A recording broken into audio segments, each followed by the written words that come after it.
entry. Right, so this will be the customer entry recording. Alright, so get your mouse back. Alright, so again, same spot, customer relationship management, set up customer. I thought Mark did this already, and all I had to do was upload it. He did do some of this. What has to be done is if you don't know how to enter a new customer when a new one comes along, that'll become an issue later on, right? So somebody has to know how to enter the new customers manually rather than through the DMT. So that part can already be done. I started it from the beginning. But How to add a customer and then. Yeah, we still need to know how to enter the customer, right? So which is why we're creating this video, right? So this is customer ID at BGR. And the name. It's not BGR. It is. Yeah, this was the BGR. I know other VPG. vendor accounts it's VP, WVP, whatever, but for this one, Did you I'm not sure it's say- VCR. I don't know why. This is I the put test it, database. Who cares? But yeah, We'll okay. just put it as VGR for now. And this is not what's going to load into Truck Pilot or anything like that. This is not in those lists. This is just for test purposes. All right, so they're already a customer, so you select that. Let's put their address in. Just random address. 3075 We probably have the address. Breton Road, Breton Road, Breton. It's gonna Oh, load in. yes. Yeah. I'm gonna. 3075 Breton Road, Breton.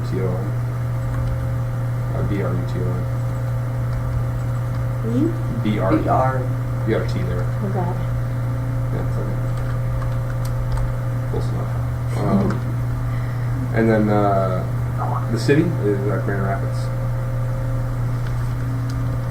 Can we use the? You want a bit of space on that? Can you give me the address? No, so for this purpose, right, this is technically speaking an American customer to you. Right? So even though like you might have Flexingate or Venture or something in Canada, right, this is not a Canadian customer, so you want to use an American address for this customer. Yeah, Due to because Michigan. we're getting paid in US one, so that's. Yeah, It doesn't matter. The location is Michigan. Yeah.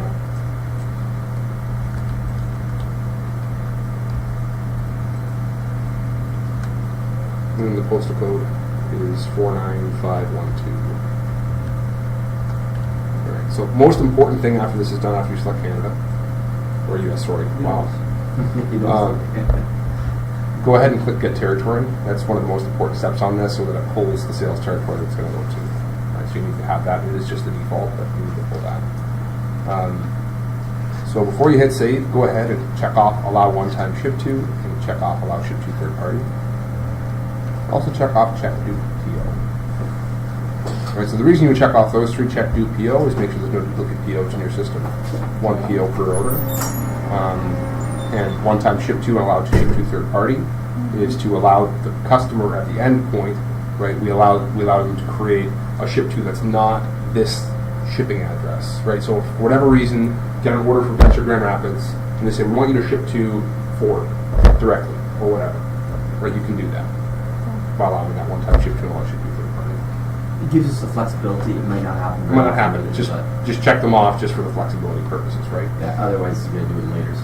Who's the main salesperson on this? Michael Wishlow will not be the main salesperson on most of these. So Judy go ahead, or Frank? go ahead and drop that down. It actually won't be Judy or Frank. It'll be House Account for now, Okay. Just means it's internal. right? If we may end up doing something where it's Judy or Frank to track who's the actual person entering things. That might happen in that case. You would say who's the person that usually takes orders from this customer. That's who you would select. Right, so Judy's the one who usually takes order from this customer, then you put their name. Right, not just the person who's entering this, the person who usually puts the orders through. Right, quote markup, you do have to select that. There will really only be one standard markup, and that's what we're going to use. And Now that has, put their phone number in there. and that you could have more than that because you had, it was set up as a default. Yeah, we already have two. Oh, I saw just. There's standard. default and standard markup. Oh, default. Oh, I see. Default we set up ourselves as well before. Okay, so default is. It actually has something in it. Yeah, there's a mark there. Okay. Yeah, blank the marking is nothing. Right, so if you have an email address, you can. If you have a website, you can. The only other note that we like to look at right here is the supplier code. That supplier code is useful for when you know the number the customer is giving you as a supplier. Right? So if Ventura Plastics Grand Rapids has a number for you in their system, that's the number you can put in there if you want to keep track of that. Right? So let's say they call you guys SPI. Right? In their system, then your supplier code to Ventura would be SPI. Oh, okay. Right? Just so you can keep track of what they call you internally. Right? So go ahead and hit save on this.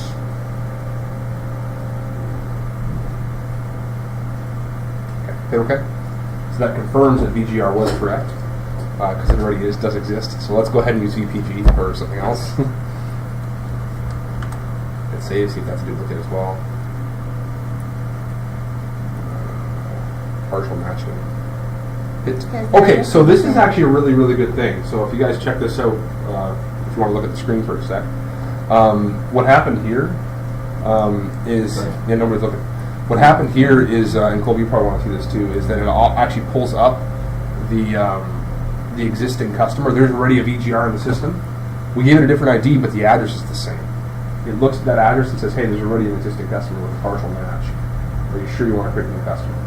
Right, so at this point you can actually say, no, actually I'm just going to select that customer. I'm not going to create with that one. We already have it, right? So we're going to hit OK to continue to add our customer. We're going to add a new customer. Well, if we said yes, we'd just be rewriting all of this. Still it's in Yeah. some VPG2. And we're going to force this in. Okay. All right. There we go. Now we've created our customer in the database. We have our base level in there. Go to the billing tab. Right. Within here, most of this will already be filled out for you. However, on the finance side, if you want to fill out tax liability information, you can fill that out with this tab. I just want to show you that it's here. We're not going to fill any of that out right now. If you want to set some default for ship vias, you can. Right. If you want to FOB your plant, any of that stuff, you can do that at this screen.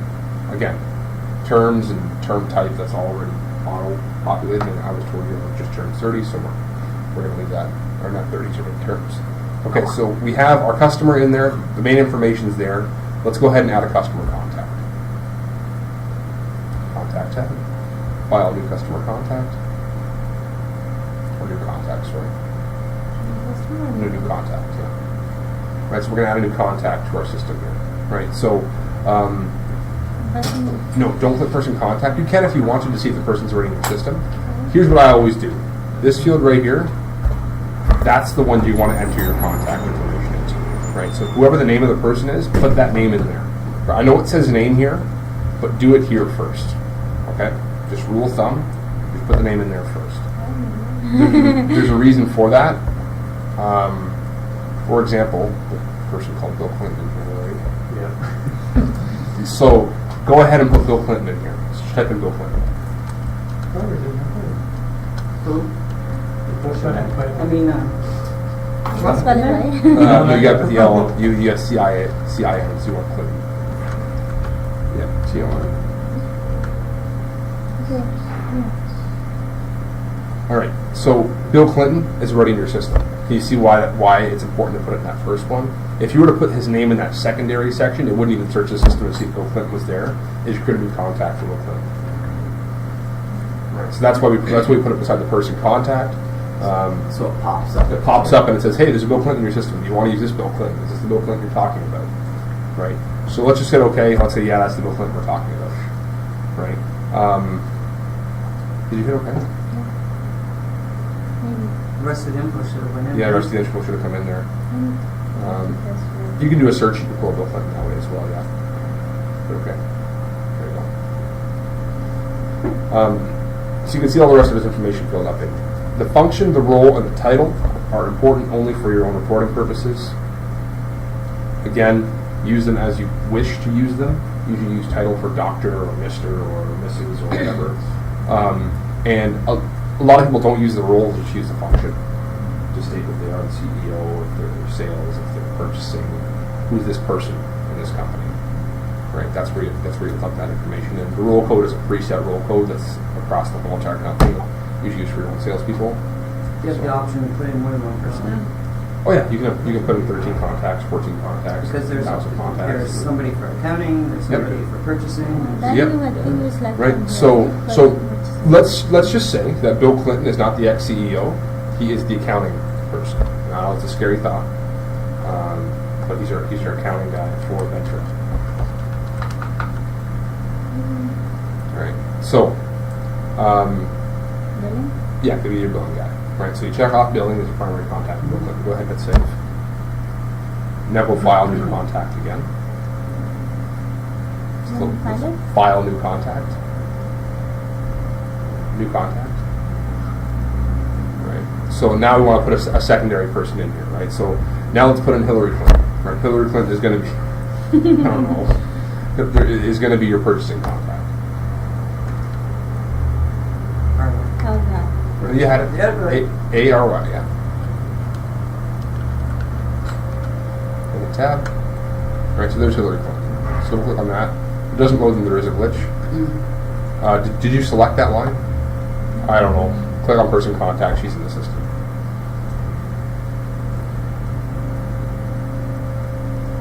Okay. Function. Yeah. Backspace that. Purchasing.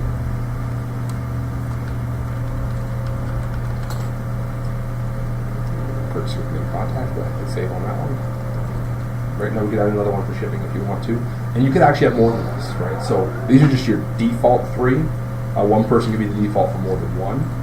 If you had 10 people in here, you'd have the default 3, and then if you decided, hey, this time that we're shipping this one order, I don't want to send it to Hillary, I want to send it to George Bush this time, like whoever else. We'll just use U.S. presidents or, first ladies to make the example here. And then make her the contact for shipping as well. We won't have another contact. So she's the purchasing and shipping contact for this company. So go ahead and save.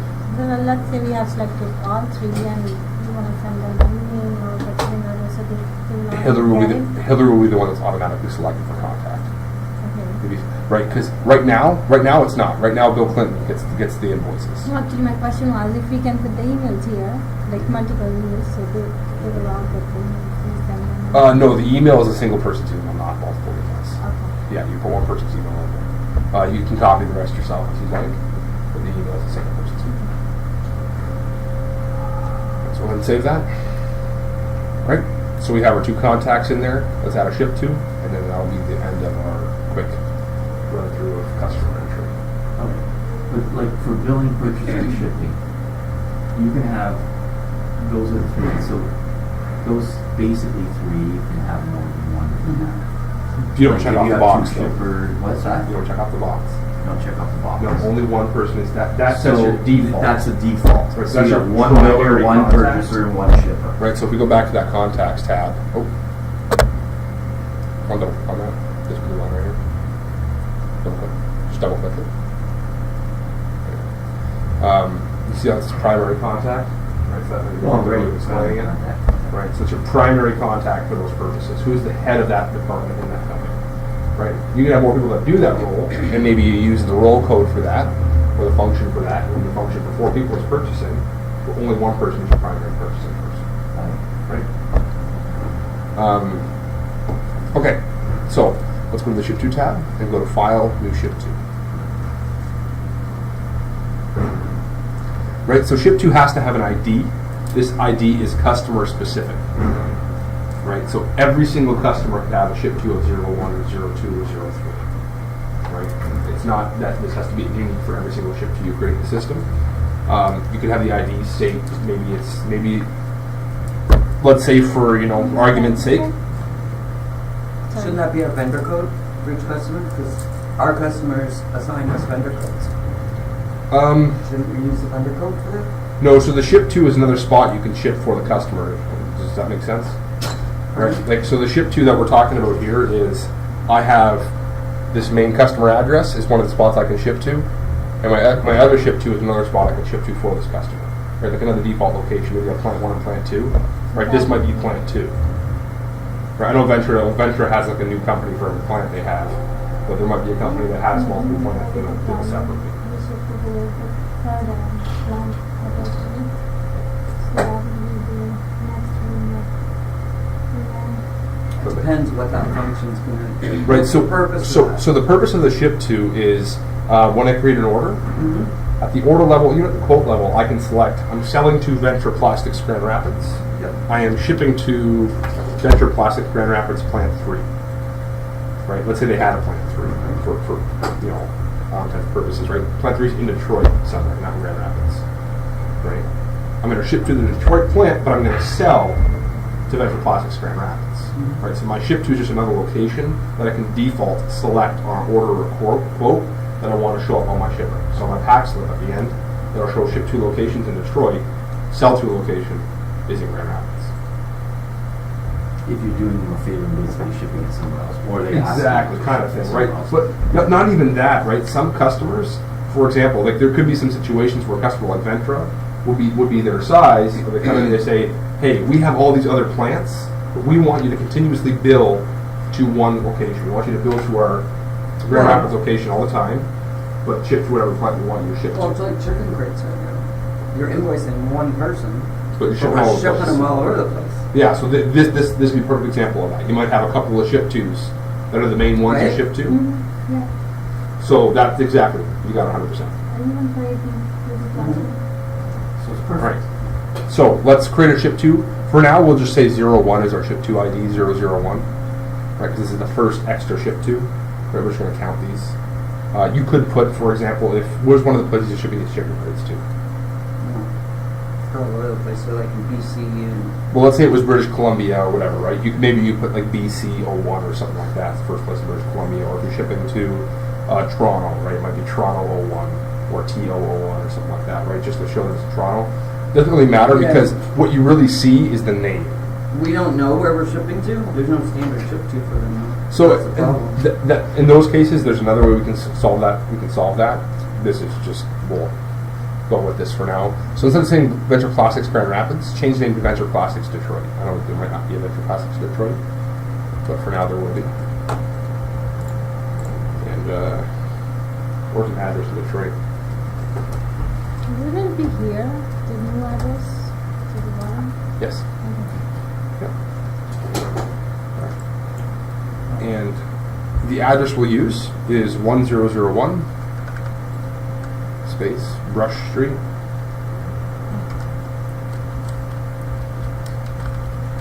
And that's in Detroit, Michigan. 48226. So go ahead and get territory again. Right, you have to get the territory for every ship to that you go to. Right. Otherwise, it will default to whatever territory was in the top level. In your case, it's the same. So it's okay. All right. So we can put a different phone number, a different email address for the ship to if we want to. If they have a separate phone number or email address, if we don't, we leave it blank. And the address and the ship to ID are what are required for the separate ship to. So is the EDI ship to code our vendor code? I'm actually not sure if the EDI ship to code is the vendor code. I don't know. Because the vendor code is a code that you get from them, right? They assign it. They assign you a code. We ship against it. That'll actually probably be right here. Supplier code. That's where I'd probably put that. If I were not in that EDI ship to code. You know what I'm talking about, vendor codes that are on our blanket. That code. Blank So video. that code is what I would put here. So that we have a spot for it. Once you guys do end up doing the EDI implementation portion of this, the guys that come in for EDI, they'll actually probably have a specific spot they want you to put that. It may or may not be here. If it isn't here, then it'll be easy to copy it from here to the new spot if we have it here. So that's where I would say rule of thumb, put your vendor code from EDI in here. All right. Okay, so we added a secondary ship to. Note that there's actually a contacts tab for your ship tos. So if your ship to has a separate set of contacts that are not the main contacts, that are not stored up in the main top level, you can actually add separate ship to contacts that are different from your top level contacts. Right, to do that, let's do one quickly, just so we have it on video. File, new ship to contact. Undo that. Just hit undo. Little back arrow. What you actually clicked was file new ship to. You want to go file new ship to contact. One below that one. There you go. Right, so same exact process. Let me find them. So just pick a, How do you yeah, we'll take Bill. Two bills. All right. Lamborghini contact or shipping? Well, you can make the primary contact for shipping if you want. Go ahead and hit save. I want to quickly see something. Can you click on Hillary Clinton now on your contact list on that tree view over there? Good. All right. Can you notice how there's only one checkbox there on our Ship To contacts? So if we go back to our Ship To contact tab, the contact tab under Ship To. There's only one checkbox. It's only for shipping because the Ship To doesn't have a separate purchasing location or separate billing location. It's just a Ship To. All right. That's your main setup. Those are your basics for the customer. In the finance portion of things, there is one more thing you want to check, and that is under the billing tab. Credit. Credit tab. So a credit hold checkbox. Customers not on credit hold, uncheck that. This one we're going to say they're not. So when you're adding a new customer, after you guys have decided to take them off credit hold, you got to make sure you uncheck that box, otherwise nothing will ship. So it'll warn you up until order and everything's done. If the customer's on credit hold, it's going to stop the shipment from happening at the end by default right now. If you want to Will look it at the pop whole up thing, and tell you that? it'll pop up and say, "Hey, customers on credit hold can't ship." Because usually, rule of thumb, you don't want to ship to a customer who's on credit hold. That's a good one. Right, like that's. I mean, you can create the order, you can create the jobs, you can do all the work, but you don't want to give them more material and more parts if they're still on credit hold and haven't paid you since the last time. Right? Do we have to have credit limit for each customer? No, so the credit limit is set to 0 by default, which means unlimited credit. Okay. But by default, when you create a new customer, it's automatically on credit hold to start. That's why I came back here to show you how to uncheck that box. Because if you know they're not going to be on credit hold, if this isn't like let's say it's Ventra something else, right? Maybe a new Ventra plant opens up, they're not going to be on credit hold by default, I would assume, because it's Ventra. We don't give any of our customers on credit hold. There you go. So you uncheck that box by default. Even if they owe us that'll money. You just be unchecking, right? So if you uncheck it, then you'll never have any customer on credit hold because credit limit is 0. So, all right. So hit save on that to finish that. I'm going to stop the recording. Mouse.